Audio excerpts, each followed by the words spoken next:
Some thoughts on Theodicy. Last night, at midnight, we had to take our 10-month-old son to the emergency room for the first time. He'd woken up screaming, but not just his ordinary, "I'm hungry," or "I have bubbles," or anything else like that. It was full-on panic attack, hyperventilation, gasping for air. Once we realized that we couldn't calm him down, we took him to the hospital. At the end of the evening, we knew that everything would be all right. He had developed an ear infection over the course of a few hours, and it was the pressure and pain caused by the infection that woke him up. We were giving some numbing drops for the pain and a prescription for the infection, and we were able to go home. Even though the tragedy was extremely minor, even though it pales in comparison to some real disasters that families have had to go through, it has given me an opportunity to think about the whole theodicy question. Classically stated, the question goes like this: if God is all good, and if God is all powerful, why is there evil in the world? There are, of course, presuppositions latent in every one of these three clauses. For example, do we really know what we're talking about when we speak of God's goodness or power? Do we really understand the depths of evil that we're dealing with? My conviction is that we often do not, and that we are often reading some very problematic philosophy back into God. What I realized in the midst of all the waiting and screaming was that to ask the question, could God have prevented my son's ear infection, and thus our panic, waiting, lack of sleep, and expenses of a trip to the emergency room, can only result in setting up God for failure. The failure can take many forms, but every conceivable answer to that question takes us down a road from which God cannot possibly emerge in a positive light. Let me demonstrate.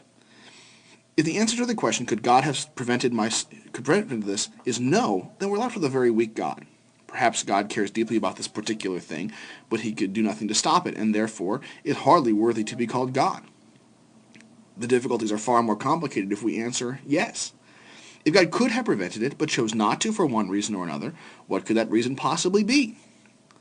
The first response, and arguably the worst, is that though God is powerful enough to prevent our suffering, as great or as little as it might be, he does not care to. Whether it is not worth his time, or does not want to be our party monkey who does tricks on command, or whether he's simply just indifferent to human suffering, the conclusion must once again be, why follow such a God as this? Another classic reason why a God who's powerful enough to prevent our suffering might not do so is because a certain amount of suffering is necessary for God to do the good he's doing. This view was exploded in a marvelously poetic and moving way by Fyodor Dostoevsky in his work The Brothers Karamazov. Ivan Karamazov asked his brother Alexei whether he would be willing to say that the torture and murder of children, which undoubtedly takes place throughout the world, is a price that we can be willing to pay in order to say that God is good. Alexei, who's trained to become a monk, admits that it's not. If we come to the conclusion that God cannot be good without allowing a certain amount of evil, it calls into question God's power, for it is now subject to evil of some kind, as evil must exist for God to bring his good plans to fruition. From such a view, I can only conclude that God did not prevent my son's ear infection because the pain that he goes through and the difficulties that are encountered by my wife and I are necessary for God to really bring about his good will.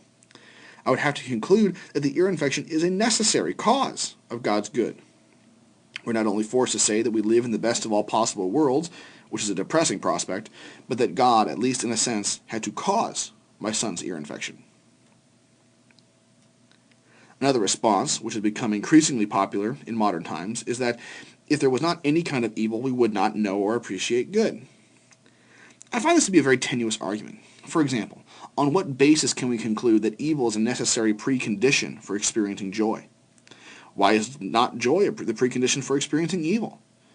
There's a certain practical center to this that is going in the right direction, but is philosophically and theologically dubious. Once again, in attempts to safeguard God's omnipotence, we have actually undermined it. According to this view, God is simply not capable of creating in us a capacity for joy, love, and all good things without forcing us to endure evil. What kind of all-powerful God is that who cannot do even this?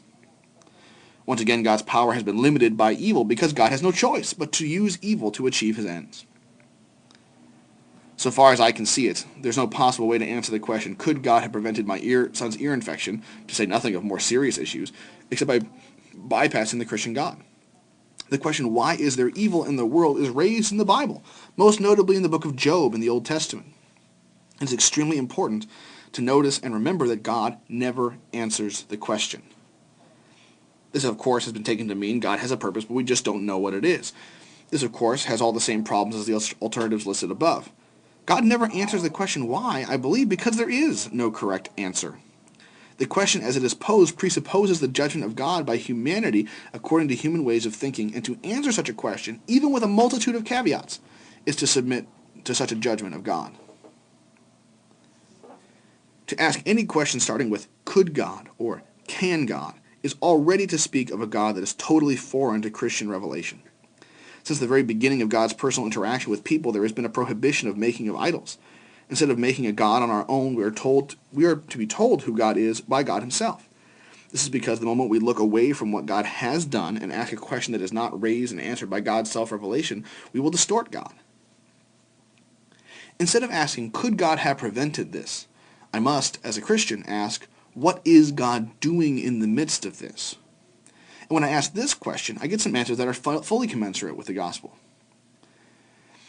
I saw that God was present with me, giving me calm nerves when I might otherwise have been frantic. I saw that even when we could do nothing to help our son get calm and out of pain, and before medicine was actually applied, he was able to calm down and finally fall asleep in a rather short period of time. It provided a time to see the love of our family in action as relatives came to help watch our son while my wife and I got some rest to recover from the late night. There are other things that defy expression that are fully consistent with a God who enters into the midst of brokenness and provides strength, standing in solidarity with those who hurt. The Christian God is not a God who acts in an impersonal way from a distance, causing or preventing things that would otherwise go on as effect follows cause. Instead, it is a God who created this world good, but that through the entrance of sin is not as it should be. We do not live in the best of all possible worlds, but we live in the only one that is. And what does God do when his creation is frustrated by chaos, evil, and sin? God enters into it and takes all of its brokenness upon himself. He stands in our place and bears us up, not by a sheer display of external brute force, but by penetrating to the core and sustaining from within. The God who actually exists is not indifferent to our suffering, but has entered into that suffering. There will one day be a time when heaven and earth are recreated, and we will stand resurrected and renewed. We can't speculate as to why this has not yet happened any more than we can speculate why the incarnation came when it did and not at another time. However, we have a promise, written in the blood of Christ, that this will be the case, and that until it comes to pass, God has not abandoned us, but has entered into our own lives to sustain, make new, and bring good out of evil, showing the evil to be truly evil, as it required the death of the Son of God to undo, and God's goodness to be greater than we ever imagined.